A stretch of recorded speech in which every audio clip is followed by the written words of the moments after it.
Hola, muy buenas tardes. Yo soy Erika Tapia y somos el equipo número 4. Está conformado por Mariel Cat, Ana Izquierdo, Abigail Rojas, Christopher Puch, Claudia Morales y yo, Erika Tapia. Comencemos con ¿qué es la glucólisis?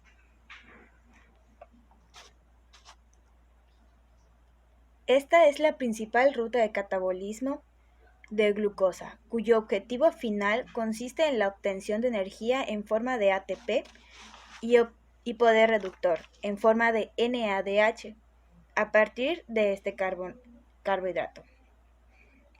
En resumen, consiste en la oxidación completa de dicho monosacárido y, por sí sola, representa una vía anaeróbica para la obtención de energía.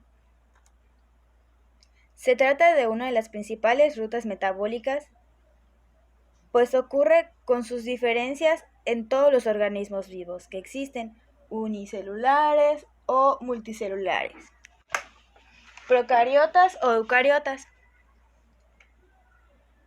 Y se piensa que es una cadena de reacciones muy conservada evolutivamente en la naturaleza. De hecho, existen algunos organismos y tipos de células que dependen exclusivamente de esta ruta para subsistir. Y bueno, ¿en qué consiste? La oxidación de la glucosa de 6 átomos de carbono hasta piruvato, que tienen 3 átomos de carbono, que viene asociado con la producción de ATP y NADH, útiles para las células desde el punto de vista metabólico y sintético. En aquellas células capaces de procrear ulteriormente los productos obtenidos de catabolismo de la glucosa, la glucólisis termina con la producción de dióxido de carbono y agua, a través del ciclo de Krebs, del cual más adelante hablaremos, y de una cadena transportadora de electrones que es la glucólisis aeróbica. Hay 10 reacciones enzimáticas que tienen lugar en el curso de la ruta glucolítica, y aunque la regulación de estas reacciones puede ser algo distinta de una especie a otra, los mecanismos de regularización también están bastante conservados. En esas 10 reacciones hablaremos más adelante. En esta ruta no solo se obtiene energía a través del ATP y el poder reductor en el NADH, sino que esta misma aporta una serie de intermediarios metabólicos que hacen parte de otras rutas también importantes desde el punto de vista anabólico y del funcionamiento celular general. Entre estos se encuentra la glucosa 6-fosfato para la ruta de la pentosa fosfato, el piruvato para la fermentación láctica, el piruvato para la síntesis de aminoácidos, principalmente la alanina, igual el piruvato para el ciclo de ácidos tricarboxílicos, y por último la fructosa 6-fosfato, la glucosa 6-fosfato y el dihidroxiacetona fosfato, que funcionan como bloques de construcción en otras rutas como la síntesis de glucógeno de ácidos grasos, los triglicéridos, los nucleótidos y los aminoácidos, etc.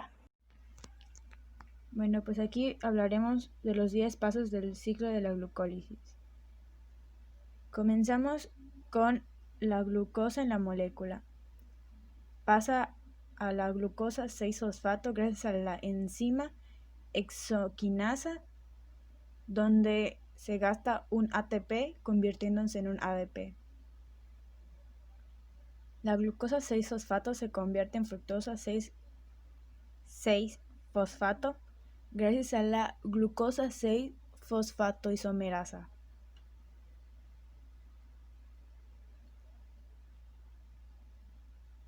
Como siguiente paso hablamos de la fructosa 6-fosfato.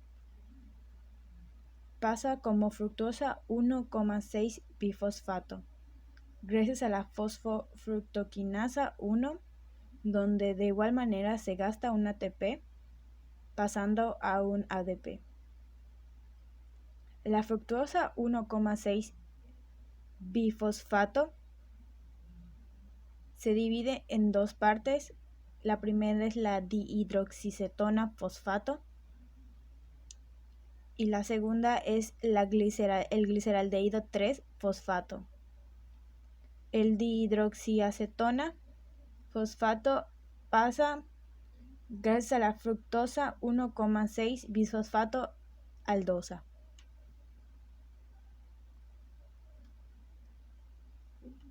Como siguiente paso, hablamos de la triosa.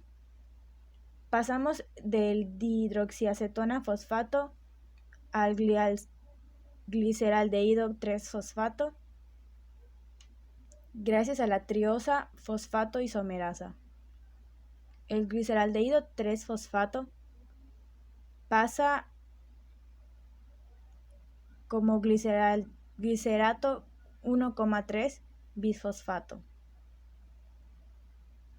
gracias a la enzima gliceraldehído 3 fosfato deshidrogenasa. En este caso pasa el NAD como NADH porque obtiene un hidrógeno. Como siguiente paso, el glicerato 1,3 bifosfato pasa o se convierte en glicerato 3 fosfato como gracias a la fosfogliceratoquinasa, donde de nueva manera pasa el ADP como ATP. El glicerato 3 fosfato en este paso se convierte en glicerato 2 fosfato gracias a la enzima fosfoglicerato mutasa.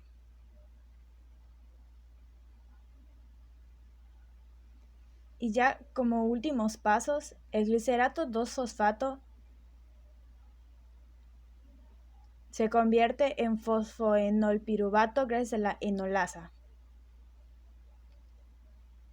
Y como último paso, el fosfoenolpiruvato se convierte y obtenemos el piruvato, que es el final de este ciclo, gracias al piruvato quinasa.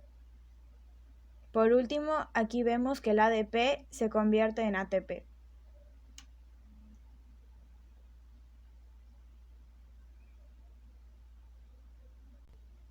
En este paso nos encontramos con la función de la glucólisis.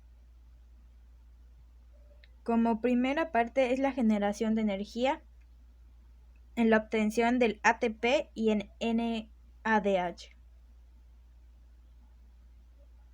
Y otra función es la producción de piruvato que pasará al ciclo de Krebs en la respiración aeróbica.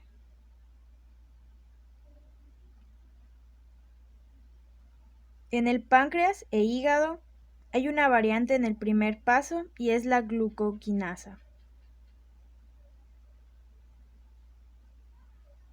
Las respiraciones aeróbicas y anaeróbicas.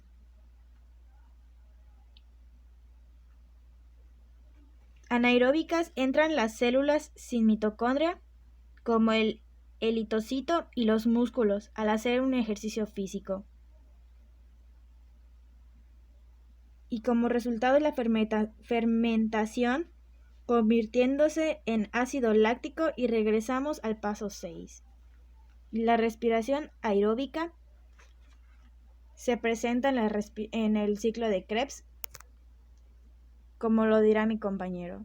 Muchas gracias. Bueno, mi nombre es Christopher Jesús Puch y a mí me toca hablar sobre el ciclo de Krebs.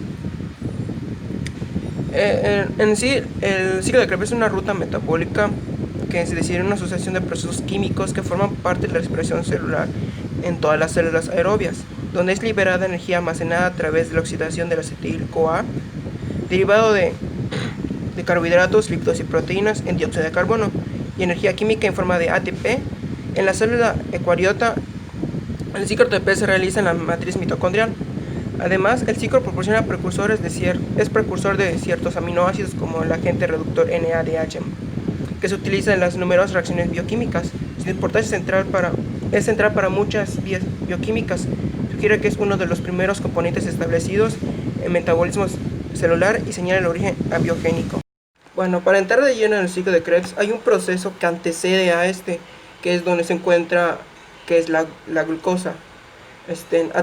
La glucosa la obtenemos a través de la glucólisis. La glucosa es una molécula de 6 carbonos que se va a ver dividida en 2 piruvatos de 3 carbonos cada uno. Para que estos piruvatos entren en el ciclo de Krebs tienen que oxidarse.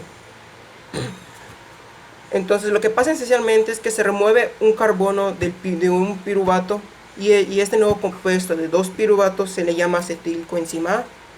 En la oxidación del piruvato sucede algo principal, pues se forma el NADH, que a partir del NAD+. O sea que el NAD se reduce formando NADH. El ciclo de Krebs consta de 8 pasos. El primero es donde el acetilcoenzima A con 2 carbonos se une a una molécula de oxalacetato de 4 carbonos, forman una molécula de citrato que tiene 6 carbonos. Y la enzima catalizadora es el citrato sintetasa. El segundo paso es una isomerización, que consiste en reorganizar los enlaces. Aquí lo que sucede es una deshidratación e hidratación, lo que en sí provocamos que estos enlaces se estabilicen. Y la enzima catalizadora es una conitasa. En el tercer paso del ciclo de Krebs sucede una deshidrogenación del isocitrato. Aquí la enzima catalizadora es el isocitrato deshidrogenasa. Aquí lo que sucede es una descarboxilación oxidativa, porque se va a perder una molécula de dióxido de carbono y electrones, y estos electrones mismos van a ser captados por cofactores enzimáticos oxidados o por un NAD+, que se reducirá y formará el NADH, y luego pasará al alfa-cetoglutarato. El alfa-cetoglutarato es el cuarto paso del ciclo de Krebs, que es similar al paso anterior. Sucede una descarboxilación oxidativa, perdemos electrones y dióxido de carbono, y estos electrones serán captados por un NAD+, que será reducido y formará NADH. Y pasamos de tener 6 carbonos del isocitrato a 5 carbonos en el alfa-cetoglutarato. Y en el quinto paso del ciclo de Krebs sucede una fosforilación a nivel del sustrato. El succinilcoenzima A perderá esa coenzima. Y utilizamos la energía de esta reacción para formar un GDP más un fósforo orgánico. Y este mismo se reducirá y formará el GTP, que es un análogo del ADP. Por tanto, el succinilcoenzima A pasará a succinato y la enzima catalizadora de succinilcoenzima A sintentasa.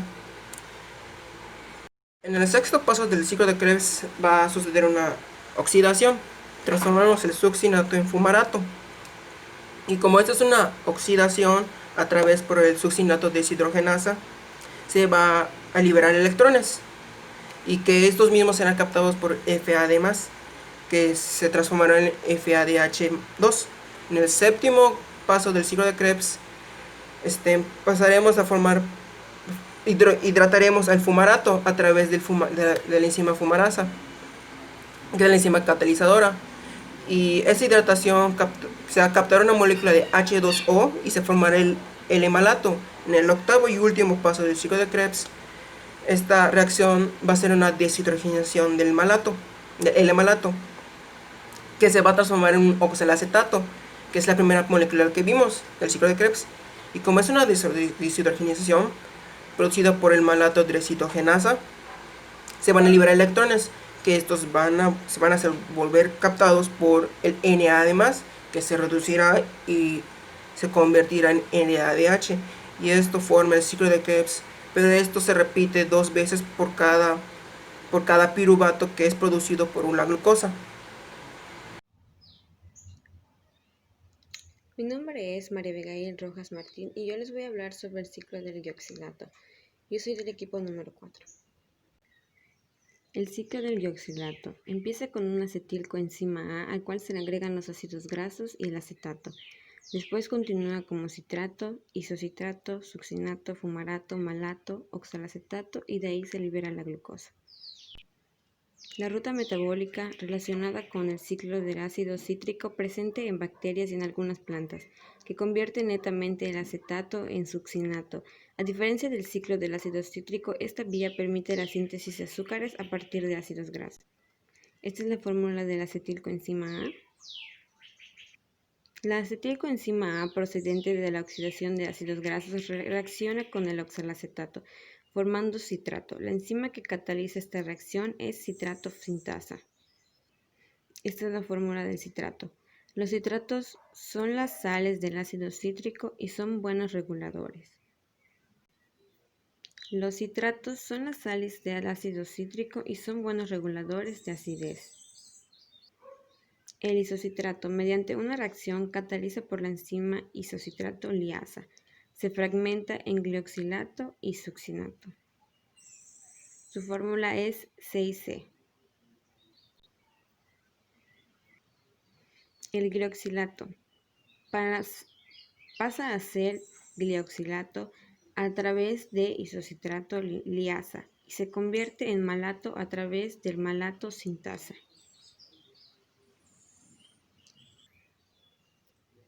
El succinato es 4C. El succinato es metabolizado en forma similar que en el ciclo del ácido cítrico a fumarato mediante la enzima succinato deshidrogenasa. Aquí podemos observar, esta es su fórmula estructural del succinato, que es COO, CH2 y COO. El fumarato es 4C, intermediario metabólico del ciclo de ácido cítrico. Da lugar a malato por acción de la fumarasa. Aquí, como podemos ver, esta es su fórmula estructural del fumarato. El malato es 4C. El malato se deshidrogena para formar nuevamente oxalacetato mediante una reacción catalizada por la enzima malato deshidrogenasa. Como podemos ver, esta es la fórmula del malato. Es COO, HO, CH, CH2O, COO. Entra una nicotinamida adenina dinucleótido, que es NAD, y sale una nicotinamida adenina dinucleótido fosfato, que es NADH más H. El oxalacetato es un importante metabolito, intermediario en múltiples rutas metabólicas, entre ellas el ciclo de Krebs, el ciclo del ácido cítrico o el ciclo de los ácidos tricarboxílicos, la gluconeogénesis, el ciclo de la urea, la síntesis de aminoácidos, la biosíntesis de ácidos grasos y el ciclo del glioxilato y la fotosíntesis C-4. Estos son de los ciclos más importantes en los cuales siempre cabe mencionar su importancia, la cual tienen. Como bien les decía, el oxalacetato es capaz de generar glucosa mediante lo que se llama la gluconeogénesis. Esta es una ruta metabólica anabólica que permite la biosíntesis de la glucosa a partir de precursores glucídicos. El acetilcoenzima A, 2C. Esta es la fórmula estructural del acetilcoenzima A. Es un H3C, COSCOA. El acetilcoenzima A, procedente de la oxidación de ácidos grasos, reacciona con el oxalacetato formando citrato. La enzima que cataliza esta reacción es la citrato sintasa.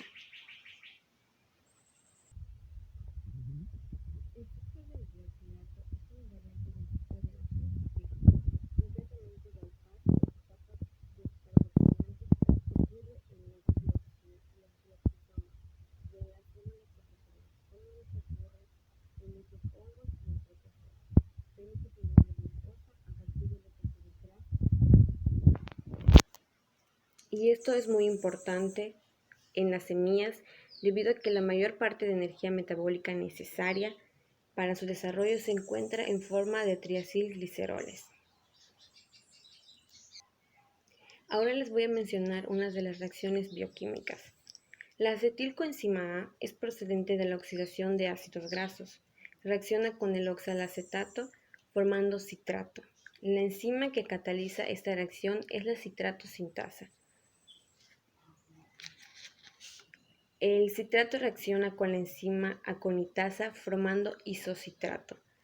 El isocitrato, mediante una reacción catalizada por la enzima isocitrato liasa, se fragmenta en el glioxilato y succinato. El succinato es metabolizado en forma similar que en el ciclo del ácido cítrico a fumarato mediante la enzima succinato, deshidrogenasa y luego a malato por la enzima fumarasa.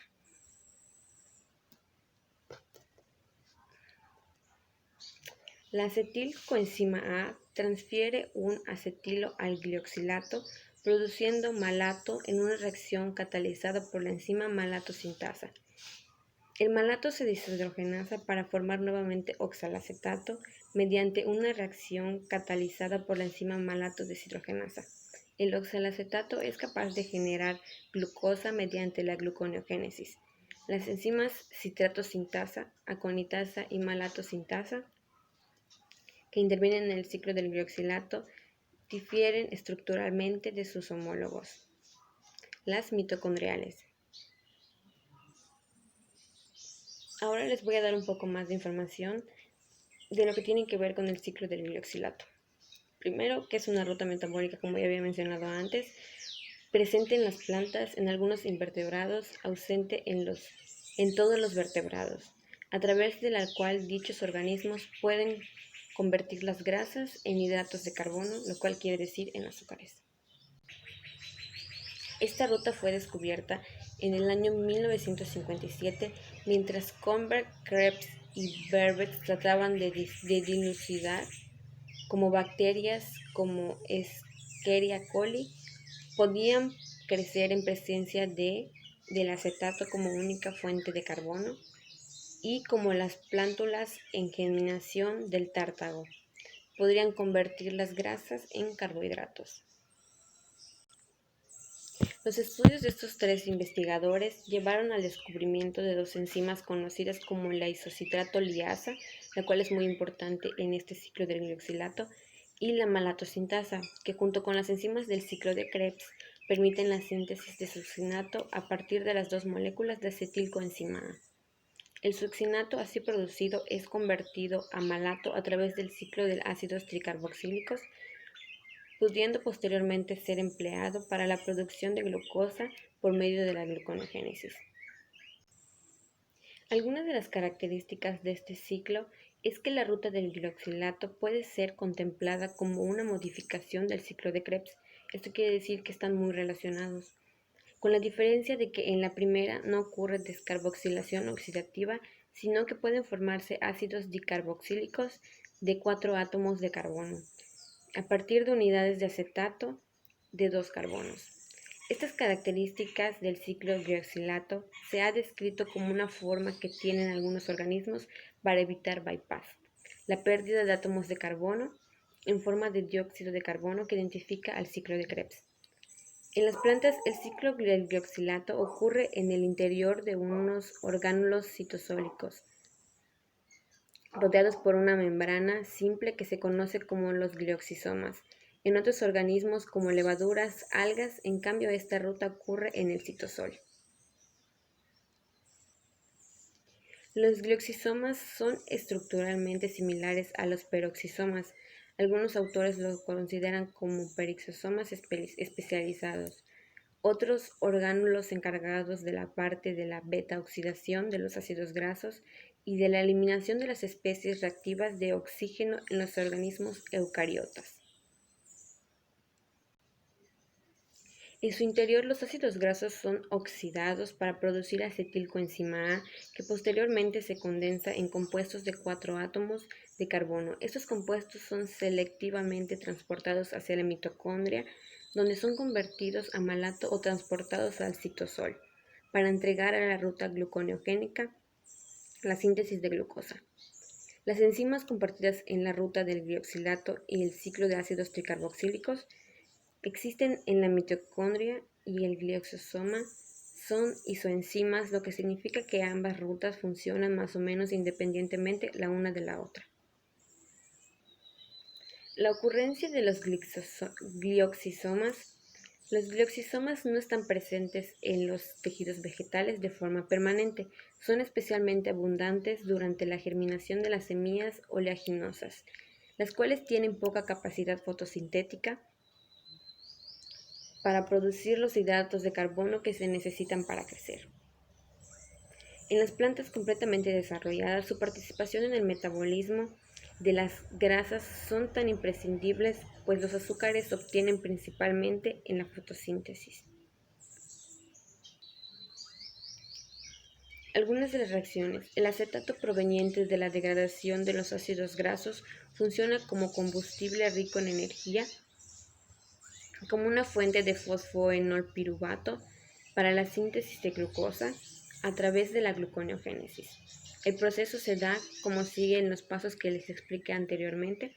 Esta información la estoy dando para que entiendan un poco más el ciclo de una forma no tan difícil, para que se enriquezcan de información. Ahora les voy a hablar un poco de la regulación. Puesto que los ciclos del glioxilato y de los ácidos tricarboxílicos comparten numerosos intermediarios entre sí, existe una coordinada regulación entre ambos. Además, es necesario que existan mecanismos de control, pues la síntesis de glucosa y otras exosas a partir de la acetilcoenzima A, que es proveniente de la degradación de grasas, implica la participación de al menos 4 rutas. La beta-oxidación de ácidos grasos que produzca las moléculas de acetilcoenzima A, necesarias tanto para el ciclo del glioxilato como para el ciclo de Krebs, y que en las plantas tiene lugar a los glicosomas. El ciclo de Krebs, que tiene lugar en la mitocondria, en la cual también se producen los intermediarios succinato, malato y oxalacetato. La gluconeogénesis, que ocurre en el citosol y que contempla al oxalacetato convertido en fosfoenolpiruvato para sintetizar a la glucosa. El principal punto de control está en la enzima isocitrato deshidrogenasa, cuya regulación implica una modificación covalente por adición o remoción de un grupo fosfato. Cuando la enzima es fosforilada, se inactiva, por lo que el isocitrato se dirige hacia la vía del glioxilato para la producción de glucosa. Ahora les voy a mencionar algunas de las funciones del ciclo del glioxilato. Para las plantas, el ciclo del glioxilato es fundamental especialmente durante el proceso de germinación, puesto que la degradación de las grasas almacenadas en las semillas es aprovechada para la síntesis de glucosa en los tejidos poco desarrollados fotosintéticamente hablando. La glucosa es utilizada como fuente de obtención de energía en forma de ATP o para la formación de carbohidratos más complejos con funciones estructurales, pero de algunos de los intermediarios generalmente utilizados durante la ruta del glioxilato también pueden servir propósitos de síntesis de otros componentes celulares. Su función en los microorganismos del glioxilato es de modo que los microorganismos sean capaces de aprovechar otras fuentes de carbono y energía para su crecimiento. Tal es el caso de la bacteria que mencioné anteriormente, que es la Escherichia coli, en la cual cuando los niveles de algunos intermediarios de la glucólisis y del ciclo del ácido cítrico disminuyen en isocitrato, 3 menos fosfoglicerato piruvato, fosfoenolpiruvato y oxalacetato. La enzima isocitrato deshidrogenasa que participa en el ciclo de Krebs es inhibida y el isocitrato es dirigido hacia la ruta del glioxilato. Si esta ruta está activa en el momento en que la bacteria crece en un medio rico en acetato, por ejemplo, este metabolito puede ser empleado para sintetizar ácidos carboxílicos de 4 átomos de carbono, que posteriormente pueden derivar de la formación de carbohidratos energéticos. Para otros microorganismos como los hongos, por ejemplo, se ha demostrado que la patogenicidad depende de gran medida de la presencia del ciclo del glioxilato activo, aparentemente por razones metabólicas. Bueno, espero que hayan entendido el ciclo del glioxilato de una forma más sencilla con la información que les proporcioné. Por mi parte sería todo y les doy muchas gracias por su atención. Mi nombre es María Abigail Rojas Martín y gracias por su atención. Bueno, yo soy Morales Mendoza Claudia y mi tema es cadena de transporte de electrones. Bueno, ¿qué es la cadena de transporte de electrones? La cadena de transporte de electrones es una serie de proteínas y moléculas orgánicas que se encuentran en la membrana interior de la mitocondria. Los electrones pasan de un miembro de la cadena de transporte al siguiente en una serie de reacciones redox. La energía liberada en estas reacciones se captura como un gradiente de protones, el cual se utiliza a su vez para formar ATP en un proceso llamado quimiosmosis. Bueno, para que todo se dé en conjunto como se ve en la imagen, la cadena de transporte de electrones y la quimiosmosis constituyen la fosforilación oxidativa. Los pasos clave en este proceso incluyen entrega de electrones por NADH y FADH2, transferencia de electrones y bombeo de protones, separación de oxígeno molecular para formar agua y síntesis de ATP impulsada por un gradiente.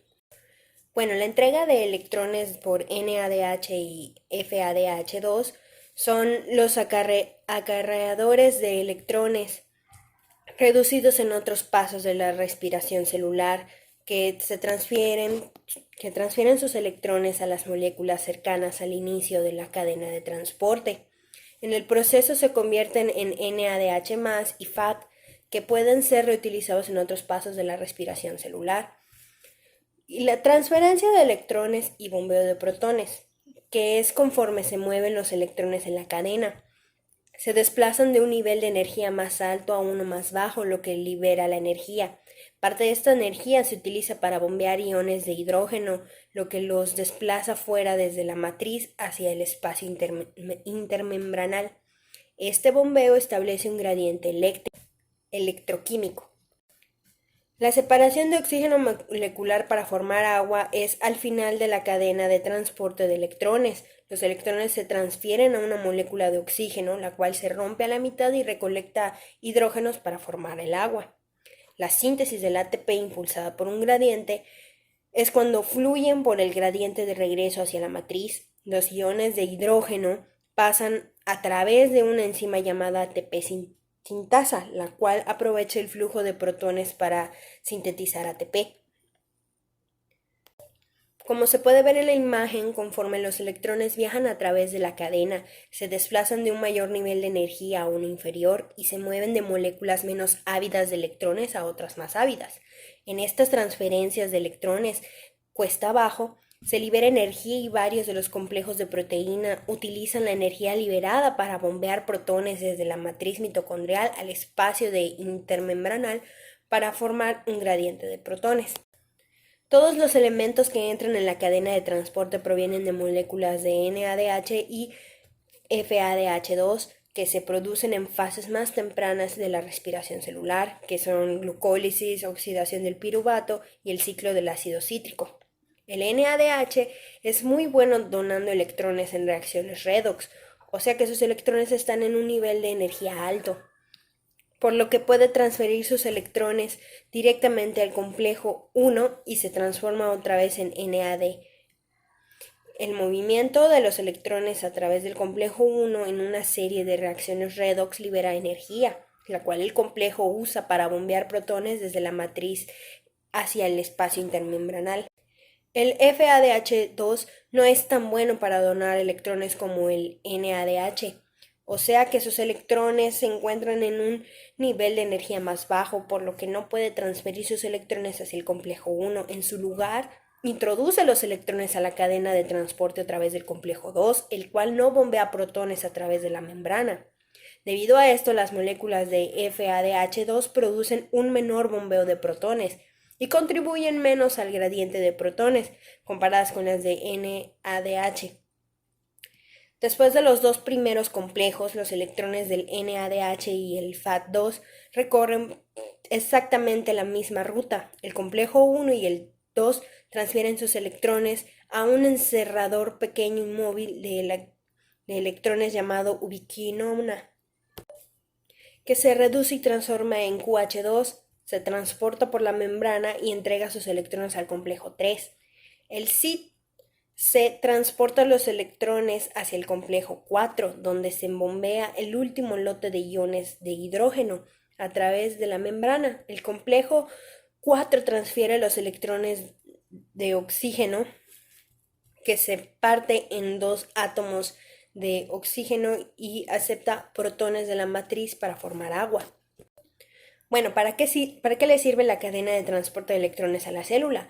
Pues regenera los acarreadores de electrones, el NADH y el FADH2, donan sus electrones a la cadena de transporte de electrones y se convierten otra vez en NAD más FAT. Esto es importante porque las formas oxidadas de los acarreadores de electrones se utilizan en la glucólisis y en el ciclo del ácido cítrico, así que deben de estar disponibles para mantener estos procesos en funcionamiento. También forma un gradiente de protones. La cadena de transporte genera un gradiente de protones a través de la membrana interna de la mitocondria. En el espacio intermembranal hay una concentración más alta de hidrógeno y en la matriz hay una concentración más baja. Este gradiente es una forma de energía almacenada que, como veremos, se puede utilizar para generar ATP. La quimiosmosis es en los complejos 1, 3 y 4 de la cadena de transporte de electrones, que son bombas de protones. Conforme los electrones se desplazan cuesta abajo energéticamente, los complejos capturan la energía liberada y la usan para bombear iones de hidrógeno. De la matriz es el espacio intermembranal.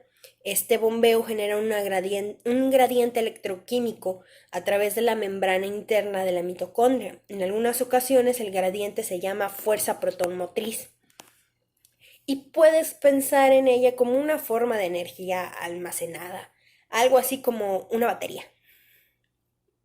Como muchos otros iones, los protones no pueden atravesar directamente la bicapa de fosfolípidos de la membrana debido a que está muy hidrofóbica en su interior. Por el contrario, los iones hidrógeno solo pueden moverse por su gradiente de concentración con la ayuda de proteínas de canal que forman túneles hidrolíficos a través de la membrana. En la membrana interna de la mitocondria, los iones de hidrógeno solamente cuentan con un canal disponible, una proteína transmembranal conocida como ATP sintasa. Conceptualmente, la ATP sintasa es muy parecida a las turbinas de una planta de energía hidroeléctrica. En vez de activarse con agua, se activan con el flujo de iones de hidrógeno que se desplazan por su gradiente electroquímico. Este flujo causa que la ATP sintasa gire y catalice la adición de un fosfato de ADP, con lo que captura la energía del gradiente de protones en forma de ATP. El proceso en el que la energía del gradiente de protones se utiliza para generar ATP se llama quimiosmosis. De manera más general, la quimiosmosis se puede referir a cualquier proceso en el que la energía almacenada en un gradiente de protones se utiliza para hacer un trabajo. La quimiosmosis es notable por contribuir con más del 80% del ATP obtenido de la degradación de la glucosa en la respiración celular. Pero no es exclusiva de esta última. Por ejemplo, la quimiosmosis también es importante en las reacciones dependientes de la luz en la fotosíntesis, como se puede ver más o menos en la imagen.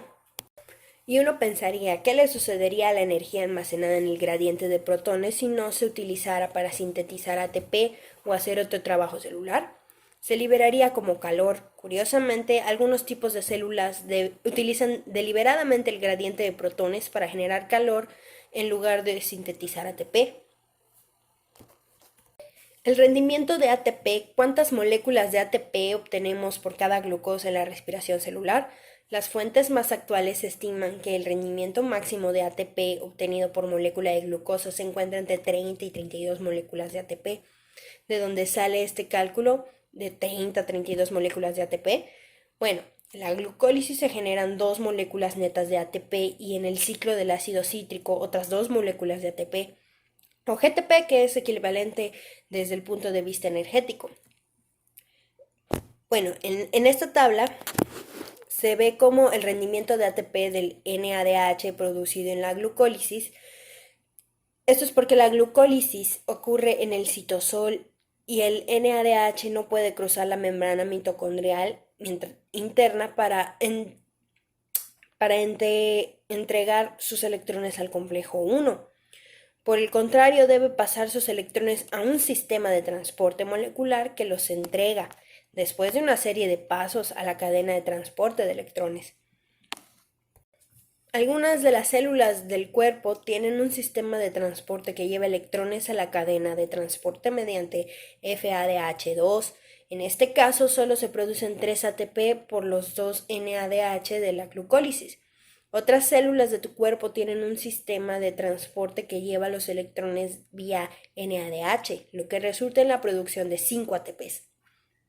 En bacterias, la glucólisis y el ciclo del ácido cítrico ocurre en el citosol, por lo que no es necesario el transporte adicional y se producen 5 ATPs.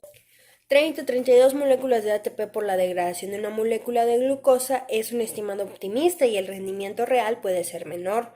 Por ejemplo, algunos intermediarios de la respiración celular pueden ser desviados por la célula y usarse en otras vías biosintéticas, lo que reduce el número de moléculas de ATP producidas. La respiración celular es un nexo de muchas vías metabólicas diferentes de la célula que forman una red que es más grande que las vías de la degradación de la glucosa.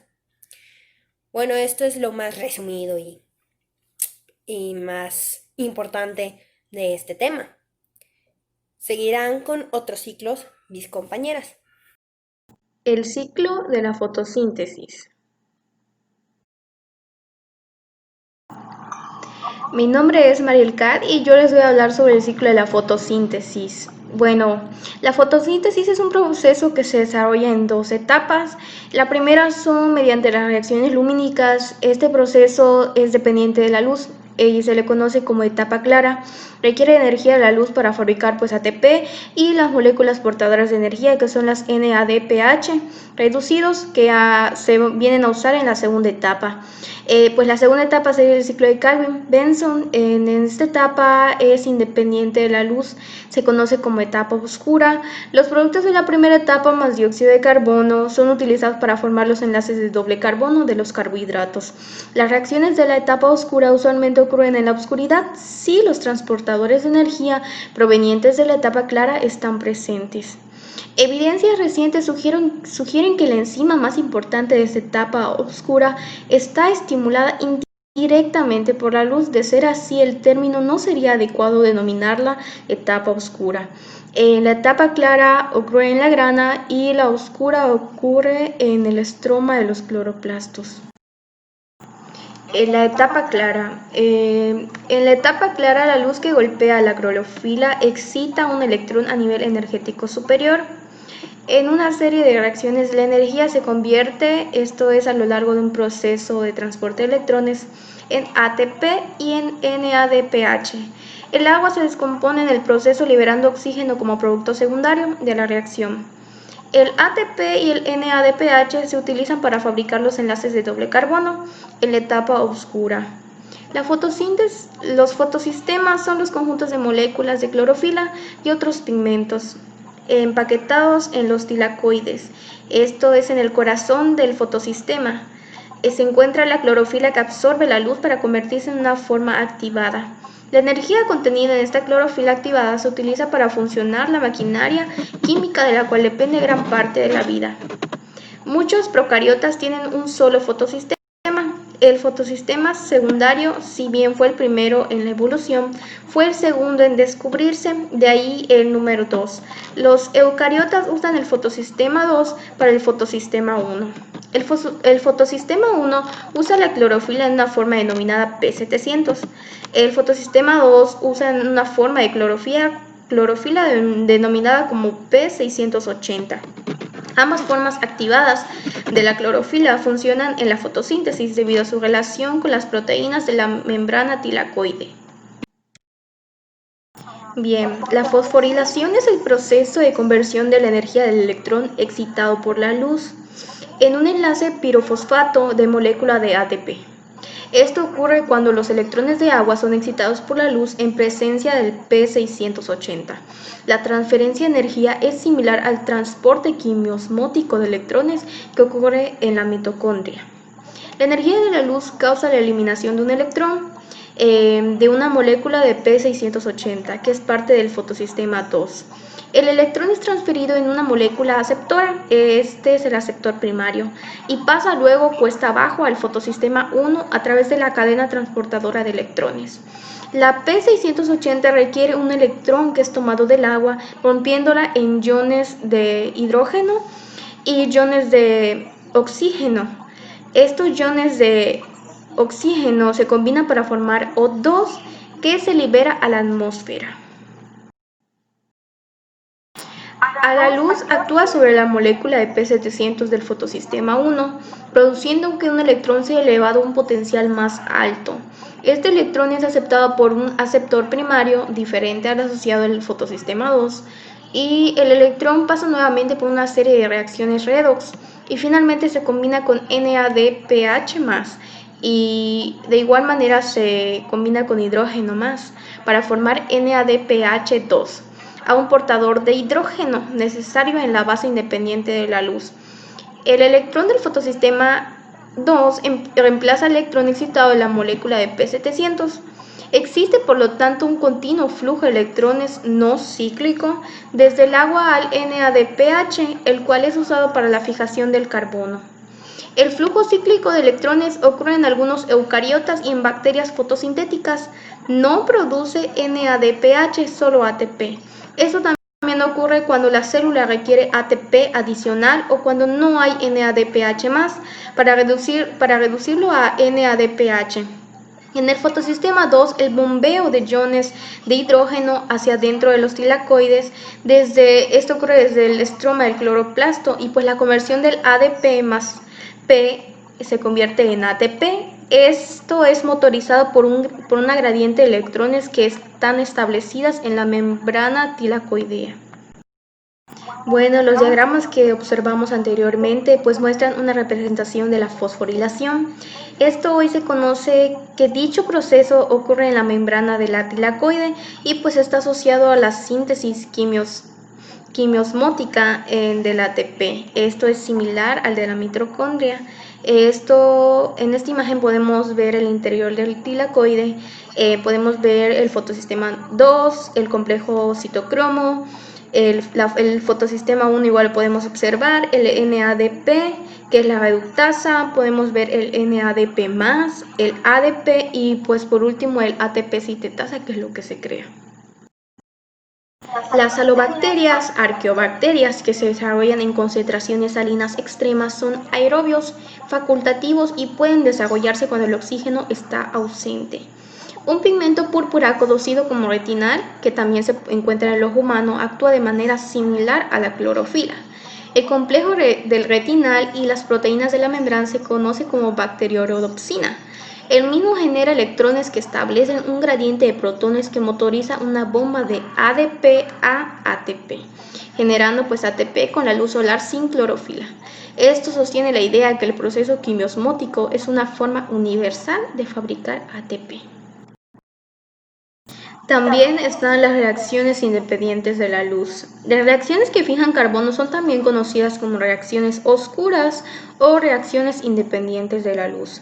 El anhídrido carbónico penetra en los unicelulares y autótrofos acuáticos sin necesidad de estructuras especiales. Las plantas terrestres deben protegerse de la desecación y han desarrollado aberturas especiales denominadas estomas que regulan la entrada y salida del gas por las hojas. El anhídrido carbónico de la atmósfera o del agua en los organismos acuáticos es capturado y modificado por la adición del hidrógeno para formar carbohidratos. La transformación del anhídrido carbónico en un compuesto orgánico se conoce como fijación del carbono. La energía para ello proviene de la primera fase de la fotosíntesis. Los sistemas vivientes no pueden utilizar directamente la energía de la luz, pero pueden a través de una complicada serie de reacciones convertirla en enlaces de doble carbono. Y esta energía puede ser luego liberada por la glucólisis y otros procesos metabólicos. Bueno, a finales de la Segunda Guerra Mundial, en los laboratorios de Berkeley, en California, Melvin Calvin y sus colaboradores, usando carbono 14, bueno, del cual se disponía en ese entonces en gran abundancia, y pues las nuevas técnicas de intercambio iónico, como la cromatografía en papel y la radioautografía, mapearon componentes del ciclo de carbono en la fotosíntesis. Por estos trabajos resultó laureado con el Premio Nobel en 1961. Y el ciclo de carbono se conoce comúnmente como el ciclo de Calvin o de Calvin-Benz. El ciclo de Calvin, o de los tres carbonos, se desarrolla en el estroma de los cloroplastos. El anhídrido carbónico es fijado en la molécula ribulosa 1,5-bisfosfato, también se conoce como RVP. La RVP tiene 5 carbonos en su molécula. 6 moléculas de anhídrido carbónico entran en el ciclo de Calvin y eventualmente producen una molécula de glucosa. El primer producto estable del ciclo es el ácido 3-fosfoglicérico, se conoce igual como PGA, molécula de 3 carbonos. Globalmente 6 moléculas de RVP ribulosa bifosfato se combinan con 6 de anhídrido carbónico y dan 12 de 3-fosfoglicéricos. La enzima que cataliza esta reacción es la RVP carboxilasa, la rubisco. Posiblemente la proteína más abundante del mundo y se encuentra en la superficie de las membranas tilacoideas. La energía del ATP y el NADPH generadas por los fosfosistemas se utilizan para pegar fosfatos o fosforilar al 3-PGA y reducirlo a fosfogliceraldehído o PGAL, también de 3 carbonos. Del total de 12 moléculas transformadas, 2 moléculas de 3-PGAL salen del ciclo para convertirse en glucosa. Las moléculas restantes de PGAL son convertidas por medio del ATP en 6 moléculas de RVP de 5 carbonos que comienzan en el ciclo. Igual cabe mencionar que la complejidad de los seres vivos, al igual que en el ciclo de Krebs, cada reacción es catalizada por una enzima específica.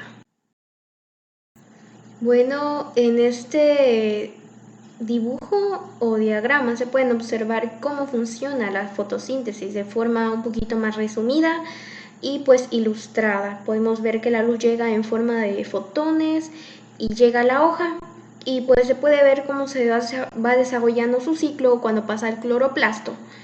De ahí pues se libera energía, se libera O2 más energía y pues de ahí pasa la glucosa y pues finalmente en el ciclo sale oxígeno y pues se libera la energía en donde está el tilacoide. Y pues entra agua y luz, que se conoce mayormente como fotosíntesis. Pues buenas tardes, yo soy Ana Lucía Izquierdo Canté del equipo número 4 y les voy a hablar acerca de la biosíntesis de los ácidos grasos. Los ácidos grasos,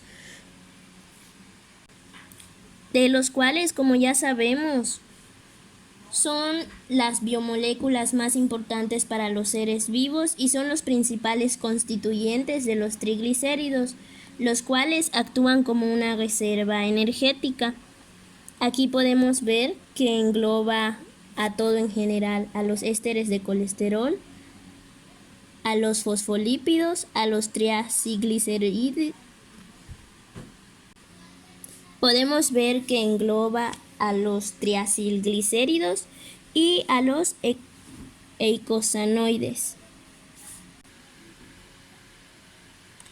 Entre algunas de las generalidades de los ácidos grasos, podemos encontrar que cuando la ingesta de alimentos ya ha superado las necesidades energéticas, las energías que nuestro cuerpo necesita, pues el exceso, si nosotros le seguimos metiendo más, se acumula a manera de una reserva y se acumula en el cuerpo en forma de grasas. Y los restos de acetil-CoA provenientes de la degradación de la glucosa carbonadas de algunos pueden utilizarse para sintetizar nuevos AG. También encontramos que estos se incorporan al glicerol para ser almacenados como grasa de depósito, es lo que ya les había explicado antes.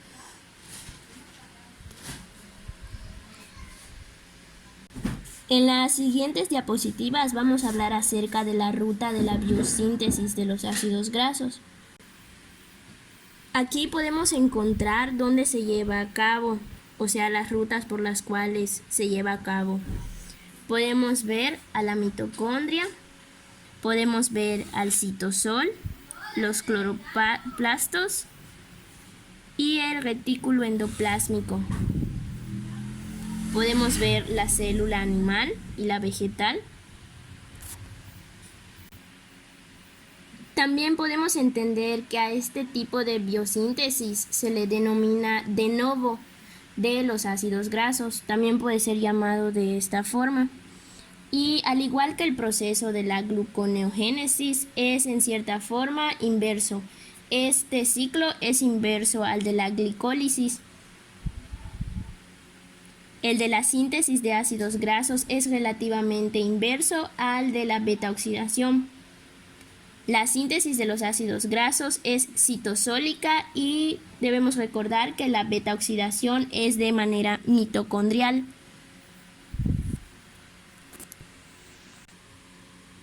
Y también podemos mencionar que la cadena del alargamiento del ácido graso se lleva a cabo en el retículo endoplásmico. Aquí podemos ver un esquema de cómo se lleva a cabo la biosíntesis. Podemos ver aquí a la adrenalina, al glucagón, a la insulina y podemos ver el proceso de oxidación. Se le denomina biosíntesis porque al fin y al cabo son dos procesos necesarios. Aquí podemos ver a los hepatocitos. Podemos ver que también se lleva a cabo de la mano con el ciclo de Krebs.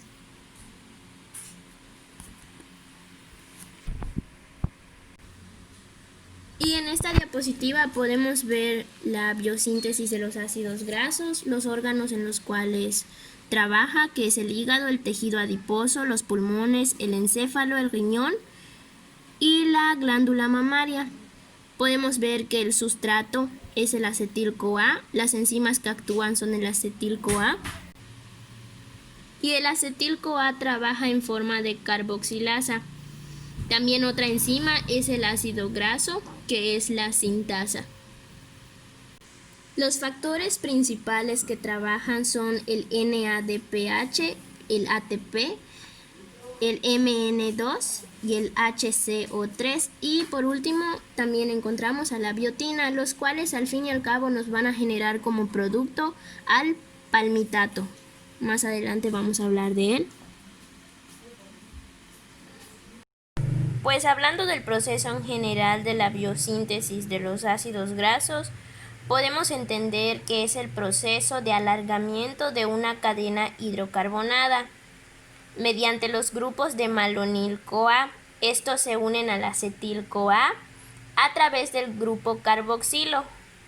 Y para este proceso necesitamos 2 moléculas de NADPH por cada unión. Así, para el ácido palmítico o hexadecanoico, el cual consta de 16 carbonos, la reacción completa al final va a ser la siguiente. Es esta que encontramos en color naranja.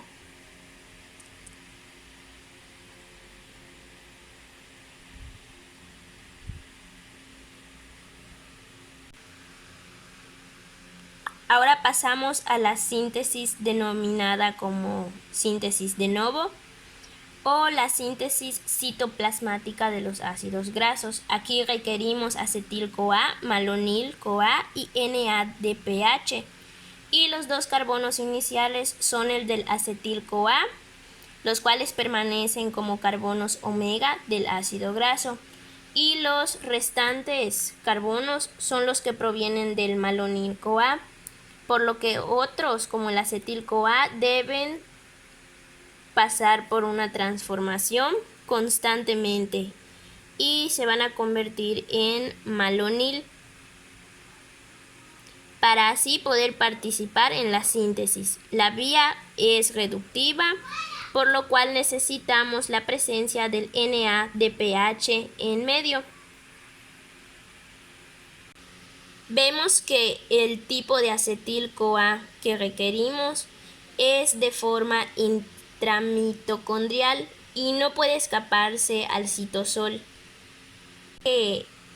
ya que en el citosol es donde se lleva a cabo la síntesis de los ácidos grasos. Para lograr esto debemos ver la transformación en ácido cítrico y luego liberar el acetil-CoA en la lanzadera del citrato. Pues hablando de la denominada lanzadera del citrato, podemos ver que es un proceso. Aquí podemos ver que está la mitocondria, el citosol, y podemos ver el acetil-CoA, el oxalacetato, y podemos ver también el denominado malato. Y en esta imagen podemos ver la salida de los acetilos de la mitocondria, los cuales van directo al citosol. Aquí podemos entender bien lo que es el ciclo. Para entender el ciclo de una mejor forma, podemos ver que el NADPH proviene de la vía del proceso anterior de las pentosas o de la transformación en el citosol del oxalacetato en forma de piruvato.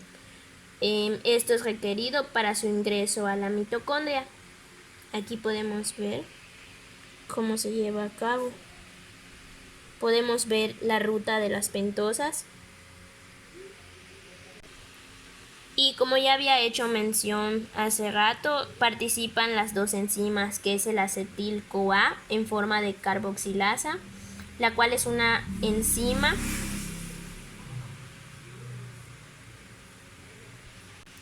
y es una proteína multienzimática, la cual contiene un número variable de subunidades, las cuales son idénticas. Cada una contiene biotina. Y vemos también al ácido graso sintasa, el cual es un complejo dímero de dos monómeros polipeptídicos idénticos con 7 actividades diferentes.